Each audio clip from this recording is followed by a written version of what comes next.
مجھے یقین ہے اسلام آباد کے صحافی پریس کلب اور پاکستان کی جرنلسٹ کمیونٹی غزہ کی جرنلسٹ کمیونٹی کی طرح اسی طرح جذبے کے ساتھ سیو غزہ کیمپین کا ساتھ دے گی اور ہر پاکستانی تک غزہ کا جو پیغام ہے صورتحال وہ پہنچائے گی۔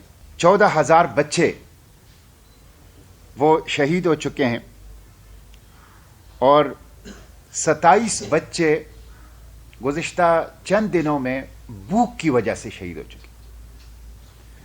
اسرائیل بھوک کو جینوسائیڈ کے لیے ایک ویپن کے طور پر، ٹول کے طور پر استعمال کر رہا ہے۔ یہ شرمناک ہے اور اس میں 9,500 خواتین وہ ابھی تک شہید ہو چکی ہیں جن کا اس وقت کوئی والی وارث نہیں ہے۔ 1.7 ملین آبادی جو ہیں وہ انٹرنلی ڈسپلیس ہے کھلے آسمان تک۔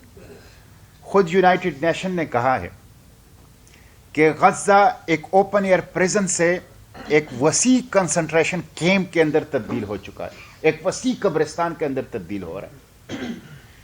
تو ہم دکھ کی اس گھڑی میں اہلیان فلسطین غزہ کے ساتھ ہیں اور اسرائیل، امریکہ اور یورپ کی سرپرستی جو عام سپلائی ہو رہے ہیں ان کو، اور جو ڈپلومیٹک کور انہوں نے دیا ہے، 3 دفعہ ویٹو کیا ہے جنگ بندی کو امریکہ نے یونائٹڈ نیشن میں، ہم اس کی مذمت کرتے ہیں۔ جو مطالبات ہیں حکومت پاکستان سے وہ سیو غزہ کی لیڈرشپ نے آپ لوگوں کے سامنے رکھے ہیں۔ میں صرف اس کی یاد دہانی ایک جملے میں کرانا چاہتا ہوں کہ پاکستان کے عوام وہاں سے زخمیوں کو اور جو بچے بغیر والدین کے ہیں ان کو نکالنا چاہتے ہیں اپنے خرچ پر۔ پاکستان اور دنیا کے کسی بھی ہاسپٹل میں ان کا علاج کرنا چاہتے ہیں۔ حکومت ڈپلومیٹک فیسیلیٹیشن اور اسٹیٹ کور دے اور اس کو ممکن بنائے۔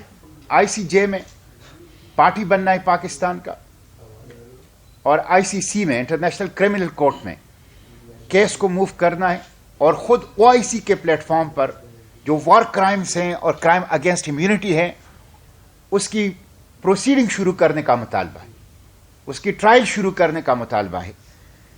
پاکستان اس میں کردار ادا کرے۔ OIC کا جو مینڈیٹ ہے وہ یہ ہے کہ OIC بنی اس لیے تھی کہ جب مسجد اقصیٰ کو آگ لگا دی گئی تو اس کے چارٹر میں لکھا ہوا ہے کہ اس کا سیکریٹریٹ القدس الشریف ہوگا، لیکن جب تک القدس الشریف آزاد نہیں ہوگا تو عارضی طور پر جدہ میں ہوگا۔ دوسرا اس میں لکھا گیا ہے کہ OIC کا یہ فرض ہے چارٹر کے تحت کہ کوئی بھی انڈیویجول اور اسٹیٹ جو فلسطین کی آزادی کے لیے جدوجہد کرے گا عسکری طور پر اس کو فیسیلیٹیٹ کرے گا۔ تو ہم مطالبہ کرتے ہیں کہ وہ اس جینوسائیڈ کو روکنے کے لیے کائنیٹک فورسز کو حرکت دیں، موو کریں، اور اس جو ایک نسل کشی ہو رہی ہے اس کو روک لیں۔ ہم یہ بھی مطالبہ کرتے ہیں کہ یہ سب کچھ جو ہو رہا ہے، عام سپلائی امریکہ کی طرف سے اور ڈپلومیٹک کور ان کے وار کرائمز کو دیا گیا ہے، تو پاکستان کے عوام کے احساسات کی ترجمانی کرتے ہوئے امریکی سفیر کو ڈیمارچ کریں، کم از کم ان کو آ کے اپنے دفتر خارجہ بلائیں، اس سے احتجاج کریں، اور پاکستانی قوم کا یہ جو احساس ہے، یہ جو اینگر ہے، جو غصہ ہے، جو احساسات ہیں، یہ ان تک پہنچا دیں۔ پاکستان جب 14 ماہ کا تھا اس وقت اسرائیل کا ناجائز وجود عمل میں لایا گیا تھا، اور اس وقت 17 ماہ کے پاکستان نے، 14 ماہ کے پاکستان نے قائد اعظم کی قیادت میں بھرپور طریقے سے فلسطین کا ایشو اٹھایا تھا۔ آج 77 سال کا پاکستان جو ہے وہ کردار ادا نہیں کر رہا جو پاکستان کے عوام چاہتے۔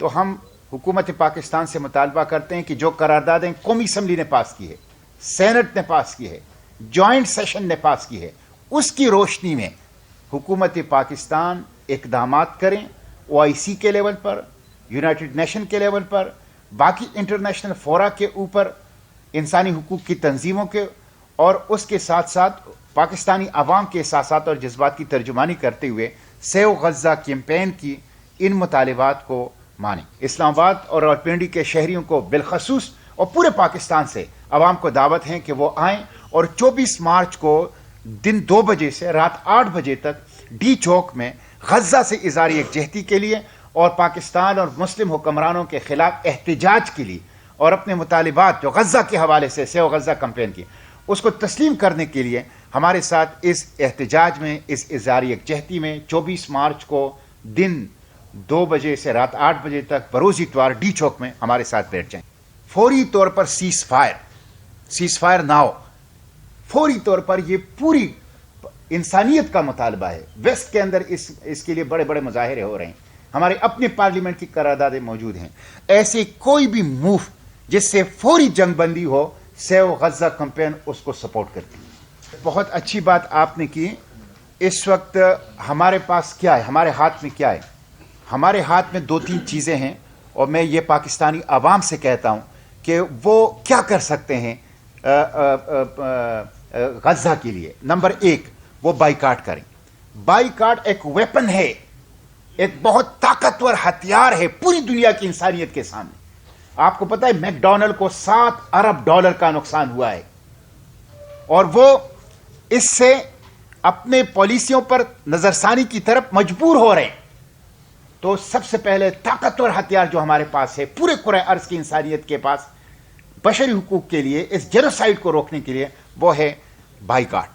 उन तमाम प्रोडक्ट्स का, उन तमाम कंपनियों का, उन तमाम ममालिक के मसनूआत का जो इस जेनोसाइड में सहूलतकार है, नंबर 1। दूसरा ये कि हम प्रोटेस्ट करें।